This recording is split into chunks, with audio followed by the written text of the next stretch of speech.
स्वर्ण रेखा private ITI में आप सभी का स्वागत है। आज के इस वीडियो में हम लोग भारतीय विद्युत नियम यानी इंडियन इलेक्ट्रिक रूल्स के बारे में चर्चा करेंगे। BIS यानी ब्यूरो ऑफ इंडियन स्टैंडर्ड ने IS 732-1963, IS 4648 and NE code यानी नेशनल इलेक्ट्रिकल कोड के अंतर्गत वैद्युतिक वायरिंग की सफलतापूर्वक स्थापना के संबंध में कुछ नियम बनाए हैं, जिन्हें राष्ट्रीय विद्युत कोड नेशनल इलेक्ट्रिक कोड कहा जाता है। यानी भारत सरकार जो है एक नियम बनाया है, एक स्टैंडर्ड बनाया है कि अगर हम वायरिंग का काम करेंगे उसमें कोई दुर्घटना ना हो, जो टिकाऊ रहे और जिसमें लोड बहुत अधिक ना हो, उपयोग कितना करना चाहिए, कौन सा लोड कितना वाट का होना चाहिए, ये सारा चीज़ का एक स्टैंडर्ड तैयार किया है, एक नियम बनाया गया है। जिसमें पहला नियम है वैद्युतिक वायरिंग की स्थापना एवं उसका मरम्मत कार्य किसी लाइसेंसधारी ठेकेदार से ही कराया जाना चाहिए।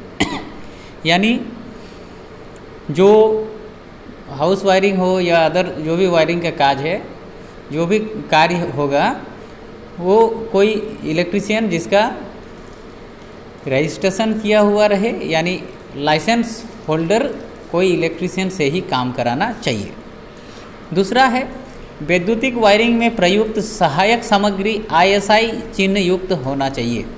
तो जितना भी हम लोग उसमें उपयोग करेंगे, जो भी इक्विपमेंट, जो भी सामान यूज करेंगे, ISI मार्क वाला होना चाहिए।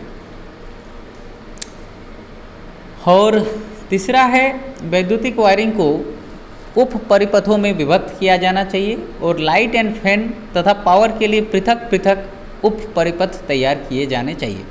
मतलब जितना भी हम लोग का सर्किट होगा, जैसे मेरा घर में वायरिंग कराना है और आप सप्लाई लाइन जो है सीधा डायरेक्ट अपना घर में आने के बाद उसको उप परिपथ कहने का मतलब है कि लाइट के लिए अलग ब्रांच होगा, आपका फैन के लिए अलग ब्रांच होगा, तो बहुत सारा जो है उप परिपथ होना चाहिए। कहने का मतलब एक ही सर्किट में सारा लोड नहीं देना चाहिए, अलग अलग परिपथ होगा, अलग अलग जगह से कंट्रोल होगा। चौथा नियम है लाइट एंड फैन के प्रत्येक उप परिपथ में 10 से अधिक और पावर के प्रत्येक उप परिपथ में 2 से अधिक उपयोग बिंदु नहीं होने चाहिए।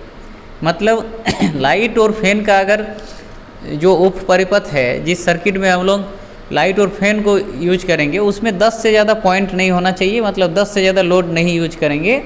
और पावर वाला जो रहेगा उसमें 2 से अधिक जो पॉइंट हम लोग नहीं यूज करेंगे उसमें। पांचवा है लाइट एंड फैन उप परिपथ का कुल लोड 800 वाट और पावर उप परिपथ का कुल लोड 3000 वाट से अधिक नहीं होना चाहिए। तो जिसमें जो कम लोड वाला होता है, यानी लाइट फैन का जो परिपथ होगा उसका कुल लोड 800 वाट का वहाँ तक होना चाहिए, उससे कम होगा बहुत अच्छी बात है, उससे अधिक नहीं होना चाहिए। और जो पावर उप परिपथ है उसका कुल लोड जो है 3000 वाट से अधिक नहीं होना चाहिए। आगे हम लोग एक लोड तालिका देखेंगे, जिसमें कौन सा उपकरण को कितना लोड तक का प्रयोग करना चाहिए, जिसमें बताया गया है। पहला है लैंप 60 वाट तक का हम लोग प्रयोग कर सकते हैं। दूसरा सॉकेट है 100 वाट तक का प्रयोग कर सकते हैं। तीसरा है फ्लोरेसेंट ट्यूब, यानी जो ट्यूब लाइट हम लोग यूज करते हैं 40 वाट से अधिक नहीं होना चाहिए। फिलहाल आजकल जो है LED ट्यूब लाइट भी उपलब्ध है, LED बल्ब भी उपलब्ध है, जो 9-10 वाट से लेकर शुरू होता है। तो हम लोग जो है लाइट लैंप जो है 40 वाट और 60 वाट से अधिक प्रयोग नहीं करते हैं। छत का पंखा 60 वाट है मैक्सिमम। मरकरी वेपर लैंप जो है 80 वाट है मैक्सिमम। और पावर सॉकेट जो है 1000 वाट है मैक्सिमम। पावर सॉकेट यानी आपका जिसमें हम लोग हैवी लोड यूज करते हैं, जैसे हीटर हो गया, फ्रिज हो गया, ये सब को पावर सॉकेट, जिस सॉकेट का प्रयोग हीटर या फ्रिज आदि को कनेक्शन देने के लिए किया जाता है, उसको हम लोग पावर सॉकेट कहते हैं। उस सॉकेट का जो भार है, लोड है, 1000 वाट से अधिक नहीं होना चाहिए। तो इस वीडियो में हम लोग भारतीय विद्युत नियम का 5 इम्पोर्टेंट कोड के बारे में, नियम के बारे में जाने, और साथ ही कुछ इम्पोर्टेंट लोड जो घर में प्रयोग करते हैं उसका अधिकतम भार